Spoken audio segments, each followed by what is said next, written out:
உலகில் உள்ள உறவுகளுக்கு அனைவருக்கும் என் அன்பான வணக்கம். சுவாமி விவேகானந்தர் ஆற்றிய ஆத்மீக சொற்பொழிவிலிருந்து சில கதைகள் உங்களுக்கு தினந்தோறும் இன்னும் சொல்லப் போகிறேன். சுவாமி விவேகானந்தர் ராமேஸ்வரம் ஸ்ரீ ராமநாத சுவாமி கோயிலில் 27/1/1897 நிகழ்த்திய சொற்பொழிவிலிருந்து ஒரு கதையை உங்களுக்கு சொல்லப் போகிறேன்.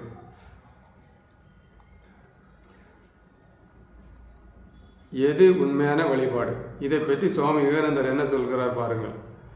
அன்பிலும் இதயத்திலும் தூய்மையான பக்தியிலும் தான் மதம் வாழ்கிறதே தவிர சடங்குகளில் மதம் வாழவில்லை.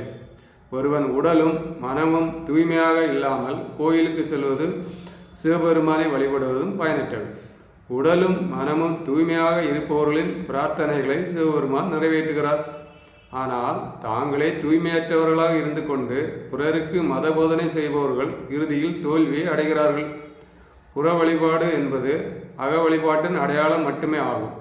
அக வழிபாடும் தூய்மையும் உண்மையான விஷயங்கள். இவையின்றி செய்யப்படும் புற வழிபாடு பயனற்றது. இதை நீங்கள் மனத்தில் பதிய வைத்துக் கொள்ள முயற்சி செய்யுங்கள். நாம் எதை வேண்டுமானாலும் செய்யலாம். பிறகு ஒரு திருத்தலத்திற்கு சென்றால் அந்த பாவங்கள் எல்லாம் மன்னிக்கப்பட்டுவிடும் என்று நினைக்கும் அளவிற்கு கீழான நிலைக்கு இந்த கலியுகத்தில் மக்கள் வந்து விட்டார்கள்.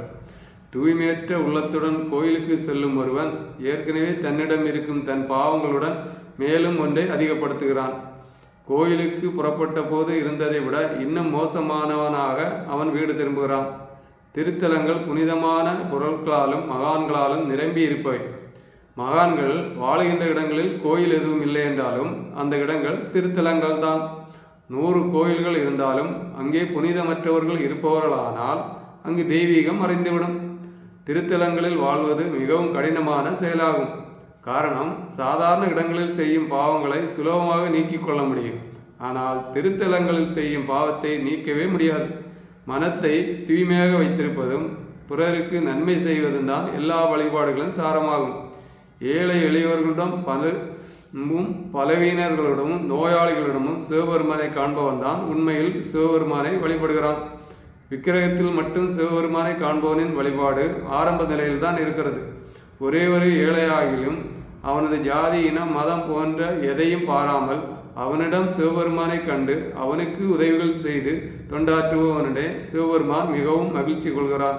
கோயிலில் மட்டும் தன்னை காண்பவனை விட அவனிடம் சிவபெருமான் அதிக மகிழ்ச்சி கொள்கிறார். ஒரு பணக்காரனுக்கு ஒரு தோட்டம் இருந்தது. அதில் 2 தோட்டக்காரர்கள் இருந்தார்கள். ஒருவன் சோம்பேறி, அவன் வேலையே செய்ய மாட்டான். ஆனால் எஜமானன் தோட்டத்திற்கு வந்தால் போதும் உடனே எழுந்து போய் கை ஊப்பி வணங்கியபடி எஜமானன், ஓ என் எஜமானன் முகம் எவ்வளோ அழகாக இருக்கிறது என்று புகழ் பாடத் தொடங்கி விடுவான். அவர் முன்னால் பல்லை இழுத்து கொண்டு நிற்பான். மற்றொரு வேலைக்காரன் அதிகம் பேசவே மாட்டான். ஆனால் அவன் கடினமாக உழைப்பான். பல வகையான பழங்களையும் காய்கறிகள் பயிர் செய்து நீண்ட தூரத்தில் இருக்கும் வசிக்கும் தன்னுடைய எஜமானின் வீட்டிற்கு சுமந்து கொண்டு செல்வான். இந்த 2 தோட்டக்காரர்களில் யாரை எஜமானன் அதிக விரும்புவார்? சிவபெருமான் தான் அந்த எஜமானன். இந்த உலகம் அவரது தோட்டம்.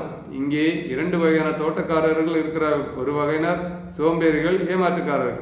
அவர்கள் எதுவும் செய்வதில்லை. சிவபெருமான் அழகான கண்களையும் மூக்கையும் மற்ற குணநலன்களையும் பற்றி பேசிக் கொண்டிருப்பார்கள். ஏழைகளும் பலவீனமார்களுமான எல்லா மனிதர்கள், விலங்குகள் மற்றும் அவரது படைப்புகள் அனைத்தையும் மிகுந்த கவனத்தோடு பராமரிப்பவர்கள் மற்றொரு வகையினர். இவர்களில் யார் சிவபெருமானின் அன்புக்குரியவர்கள்? நிச்சயமாக அவருடைய பிள்ளைகளுக்கு சேவை செய்பவர்களே சிவபெருமானின் அன்புக்குரியவர்கள். தந்தைக்கு சேவை செய்ய விரும்புபவர்கள் முதலில் பிள்ளைகளுக்கு சேவை செய்ய வேண்டும். சிவபெருமானுக்கு சேவை செய்ய விரும்புபவர்கள் முதலில் அவருடைய குழந்தைகளாகிய இந்த உலக உயிர்கள் அனைத்திற்கும் தொண்டு செய்ய வேண்டும். இறைவனின் தொண்டர்களுக்கு சேவை செய்பவர்களே இறைவனின் மிக சிறந்த தொண்டர்கள் என்று சாஸ்திரங்களிலும் சொல்லப்பட்டிருக்கிறது. இந்த கருத்தை நீங்கள் நினைவில் வைத்துக் கொள்ளுங்கள். மீண்டும் சொல்கிறேன், மன தூய்மையுடன் இருங்கள். உங்களை நாடி வரும் ஏழைகளுக்கு உங்களால் இயன்ற உதவி செய்யுங்கள். இது நல்ல செயல். இதன் பலனாக உங்கள் இதயம் தூய்மை அடையும். அதனால் எல்லோரிடமும் குடிகொண்டிருக்கும் சிவபெருமான் உங்களுடன் வெளிப்பட்டு தோன்றுவார்.